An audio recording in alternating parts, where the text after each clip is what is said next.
those of you who are familiar with Christianity will probably note that there are some direct parallels between the views of bodhisattvas and theology and interpretations of the meaning of Jesus Christ and the role he plays in Christian theology. And I actually see a broader parallel when comparing developments that you see within Hinduism, Buddhism, and Christianity. So in all three religions, initially the expectations of believers, the requirements to achieve salvation, were very demanding. For Hindus, you had to renounce your entire life, live a life devoted either to moral perfection or to studying, meditation, and monasticism. The same was true for Buddhism, for Theravada Buddhism. You have to be a monk in order to become enlightened and give up virtually every other aspect of your life. In Judaism, which provided the basis for Christianity, you had to live a life of obedience to God's law. And in the Hebrew Bible, what Christians regard as the Old Testament, there are 613 different rules which you're expected to follow if you're an Orthodox Jew. And so again, it's a very difficult and demanding path you must follow to achieve salvation. And so in all three religious traditions, and this happened independently, there developed a belief in a savior figure, or in the case of Hinduism and Buddhism, multiple saviors, who are able to, through the gift of grace and out of compassion, provide their followers with salvation as a reward for their faith and devotion.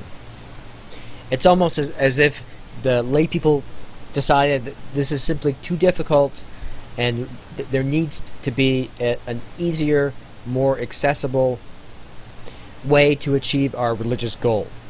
And it's especially surprising that this belief developed in Buddhism, because in many ways Mahayana Buddhism directly contradicts the original teachings of the Buddha. And Theravada Buddhists often point this out. They are not unaware of this tension. Because the Buddha taught, again, that yes, the gods exist, but the gods cannot save you, and that he himself is not a god. He simply showed you the path, but you, as an individual, are the one who must walk that path and make the effort to achieve enlightenment. But Mahayana Buddhism effectively abandons that obligation and suggests that we Buddhists can in fact be saved by worshipping bodhisattvas, these godlike beings who have the power to save their followers. Mahayana Buddhism first developed in China, and from there spread to Japan and Korea.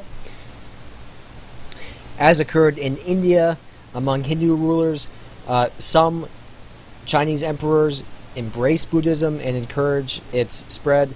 Others regarded it as sort of a foreign invader and persecuted Buddhists. But over the centuries, Buddhism became thoroughly integrated with indigenous Chinese beliefs, including Taoism, which we won't be talking about in this class specifically, but it involves the ideas of yin-yang and harmonious balance. And Buddhism also effectively absorbed some native Chinese beliefs as it spread through the region, and local gods became bodhisattvas. A prominent form of Mahayana Buddhism, which again developed in China and then moved to Japan, is called Pure Land Buddhism, which involved the worship of the Amida Buddha, also called the Amitabha Buddha, regarded as the most powerful and holy of the bodhisattvas.